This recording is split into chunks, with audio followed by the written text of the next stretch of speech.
कब से वारदातें कर रहे हो, क्या बनना चाहते थे और डाकू बन गए, शुरू कैसे की, पहली वारदात कब की? सर 2-3 साल से वारदात शुरू की थी और पहली वारदात सर दोस्तों के साथ की। विलर्स वगैरह थे, उनके साथ जो है वो दोस्ती वगैरह हुई, वो लोग करते थे, उनके साथ जाना शुरू हुए और सर फिर इस काम में जो है वो लग गए। नाज़रीन, एक काबिले ज़िक्र बात यह है कि वन विलिंग, जिससे ख़तरनाक करतब कहा जाता है, जिससे बहुत से नौजवान मौत की आगोश में चले गए, ना सिर्फ ये एक ख़तरनाक करतब है बल्कि वन विलिंग से ही डाकू, उजरती कातिल और बहुत से जराइम पेशा अफराद पैदा होते हैं, क्योंकि उन वन विलर्स को पाबंदी के बावजूद कानून की धज्जियां उड़ाने में मज़ा आना शुरू हो जाता है, जिसके बाद वो जराइम पेशा अफराद पुलिस के खौफ को उस तरह खौफ नहीं समझते, क्योंकि वो पहले ही पाबंदियों को हवा में उड़ा रहे होते हैं और सड़कों पर खतरनाक करतब दिखाकर जिस तरह वो खुश होते हैं, उसके बाद या तो वो कत्ल करते हैं या वो डाकू बनते हैं या चोर बनते हैं, लुटेरे बनते हैं, तो उनका नतीजा ऐसा ही होता है।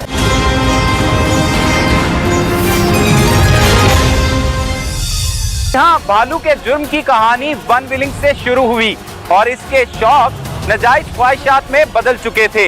भालू ने पहली वारदात कहाँ की? सर वो दोस्तों के साथ सर जो है वन विलिंग करने जाते थे, फिर जो है वो उनके साथ जो है वो अंडरस्टैंडिंग होगी, तो शौक में जो है वो उनके साथ सर चले गए। पहली वारदात सर उन्होंने की गालम मार्केट में की। गालम मार्केट सर रोड पे वारदात की थी, तो सर कोई 30-40 हज़ार रुपये की वारदात थी वो, तो सर वो खा पी लिए आपस में डिस्ट्रीब्यूट करके।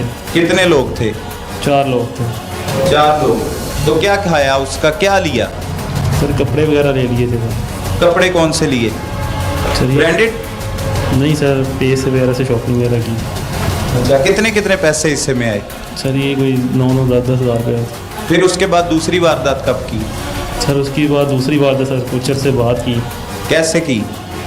बस सर गए थे तो एंटर हुए वहाँ पे और गन्स वगैरह दिखा के सर जो है वो पैसे लूट लिए वहाँ से। कितने पैसे लूटे?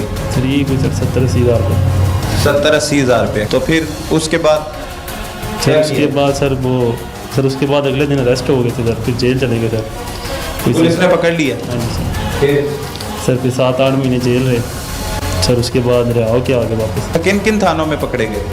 सर ये इकबाल टाउन, सर डिफेंस है और गालम मार्केट। वहाँ पे कितनी वारदातें की थी? सर की थी सर, काफ़ी वारदातें की थी। गैंग कैसे बनाते हो भालू, मतलब कहाँ पे? जेल जब गए वहाँ पे भी गैंग बनाया? जी सर, जेल में सर दोस्त वगैरह बने थे जिनके साथ अब बातें की। कैसे बात कैसे हुई उनके साथ, मुलाकात हुई जेल में? उसके बाद सारे अंदर तो जो है वो फिर बातचीत होती रही कि नंबर वगैरह दिए, बाहर जाके मिलेंगे, तो बस सर बाहर आए तो सर मिले और ये बात होती। एक वारदात तुमने मुस्तफ़ा टाउन धर्मपुरे के करीब भी की, जहाँ पे एक शख्स को गोली मार के कत्ल कर दिया। नहीं सर, वो मैंने कत्ल नहीं किया सर। वो वारदात तुमने नहीं की? सर वारदात की है लेकिन सर कत्ल मेरे से नहीं हुआ। वारदात की? हाँ जी सर। वो किसने कत्ल किया? सर वो जेल में जिन्होंने किया। तुम्हारा साथी था? हाँ जी सर। ये साथ वाले साथी का क्या नाम है? ये कैसे दोस्त बना?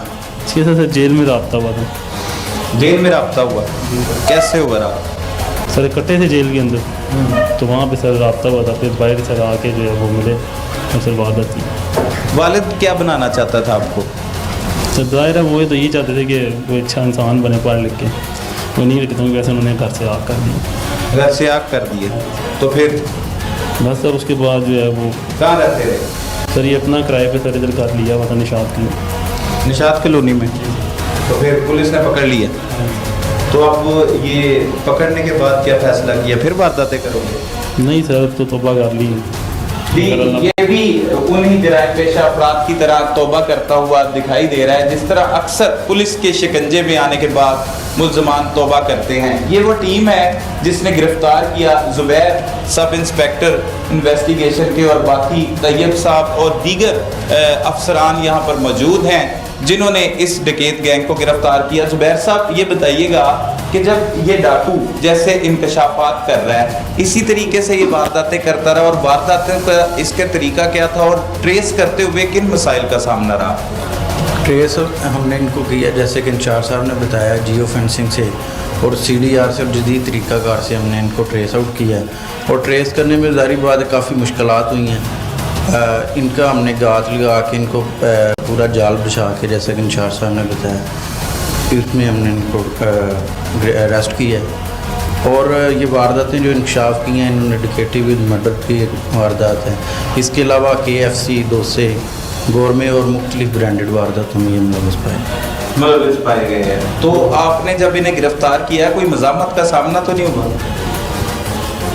नहीं, मज़ामत का कोई सामना नहीं हुआ, लेकिन इसको हमने इस तरीके से पकड़ा है कि ये मज़ामत ही नहीं कर सकते। अच्छा, इस तरीके से इनको पकड़ा है।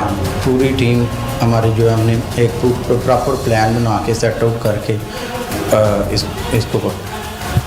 नाज़रीन, पुलिस की टीम ने इस दीदा दलेरी के साथ इन खतरनाक डाकुओं को गिरफ्तार किया, जो न सिर्फ डकैती की वारदातों में मतलूब थे, बल्कि डकैती, मज़ाहमत, कत्ल की वारदातों में भी पुलिस को मतलूब थे। उन डाकुओं के साथ मज़ाहमत नहीं करनी पड़ी, तो इस तरह की इनकी अच्छी प्लानिंग थी, जिसकी वजह से ये डाकू जो हैं वो पुलिस के शिकंजे में हैं। पुलिस को काफ़ी अरसे से ये डकैत गैंग मतलूब था। मज़ीद जो तफ्तीशी टीम है उनसे जानते हैं, आपका क्या नाम है और कैसे गिरफ्तार किए हैं डाकू? असलम, ये मेरा नाम है और डिफेंस भी इन्वेस्टिगेशन में तैनात है। तो ये सारा काफ़ी स्ट्रगल किया है और जैसे हमारे इंचार्ज साहब ने बताया, उसी तरतीब दे के हमने डेट वगैरह किए और इनको गिरफ्तार किया। तैयब साहब, आप जब इन डाकुओं को गिरफ्तार कर रहे थे, कोई ऐसी चीज़ देखी हो जो पहले किसी डाकुओं में ना देखी हो? किस तरह से ये रहते थे, किस तरह से आपने पूरी रैकी की और कैसे मतलब कामयाबी हासिल हुई आपको? हमने सारा इन पर रात दिन मेहनत की है, रात इनकी राखी, दिन को इनकी राखी करते रहे हैं, लेकिन ये काफ़ी होशियार थे, एक्टिव थे। बहुत मुश्किल से जो उन्होंने गिरफ्तार किया जी। बहुत मुश्किलात का सामना रहा इन डकैत गैंग को गिरफ्तार करने में। मज़ीद तफ्तीशी अफसरान भी यहाँ पर मौजूद हैं और डाकू जो भालू है, जो इस गैंग का सरगना है, उसका साथी तारिक भी मौजूद है। तारिक, तुमने कैसे भालू से दोस्ती हुई, कैसे वारदातें की, कब मिले भालू से? भालू से मेरी मुलाकात जेल में हुई थी, तो जेल से निकलने के बाद हमने कॉन्टैक्ट किया, तो उसके बाद फिर हमने वारदातें, ये शॉप वगैरह भी शुरू कर दी। और इसके बाद कुछ अर्से बाद हम फिर पकड़े गए थे, फिर उधर से निकले, फिर आकर 2-3 वारदातें की, फिर गिरफ्तार हो गए। कब से डकैतियाँ कर रहे? ये कि 3-4 क्यों शुरू की डकैती करनी? क्यों की, बताओ। बस गुर्बत की वजह से। गुर्बत कितनी, क्या गुर्बत क्या थी? मतलब मजदूरी करके बच्चों का पेट नहीं पाल सकते थे? नहीं हो सकती, शुगर का मरीज हूँ, एक बाजू काम नहीं कर। अच्छा नाज़रीन, ये बड़ी काबिल ज़िक्र बात की है तारिक ने कि जो भी लोग शुगर के मरीज़ हैं, ब्लड प्रेशर के मरीज़ हैं या कोई भी ऐसी बीमारी में मुब्तला हैं, तो वो डकैती करना शुरू कर दें,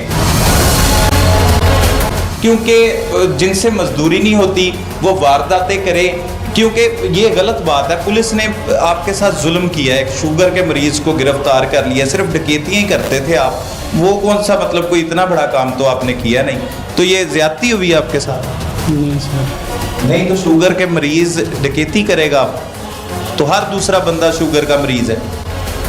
ये क्या जवाब हुआ कि शुगर के मरीज ने डकैतियां शुरू कर दी?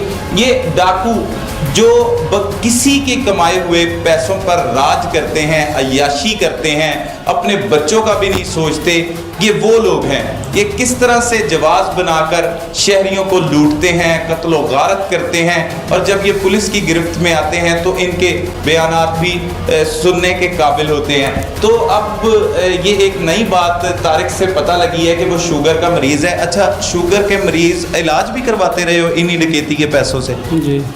तो इससे आपके फ़र्क पड़ना था, लोगों के लूटे हुए पैसे, उनकी मेहनत मजदूरी से कमाए हुए पैसों से आपका कुछ सबर जाना था, आपको लगता है? नहीं। तो फिर क्यों डकैतियाँ करते थे? बस अब छोड़ ही दी थी, ख़त्म कर दिया था ये सब सिस्टम, अल्लाह से माफ़ी मांग ली। माफ़ी मांग ली थी, जी। तो फिर पुलिस ने पकड़ ली? ये ये तो गलत हो गया, मतलब पुलिस को नहीं पकड़ना चाहिए था। पहले भी पकड़े गए थे, पहले जेल में ही इसकी दोस्ती हुई तुम्हारे साथ। और कितने गैंग मेंबर है तुम्हारे? नहीं और कोई नहीं, सिर्फ 2? जी इसके अलावा कोई गैंग मेंबर नहीं? शहजाद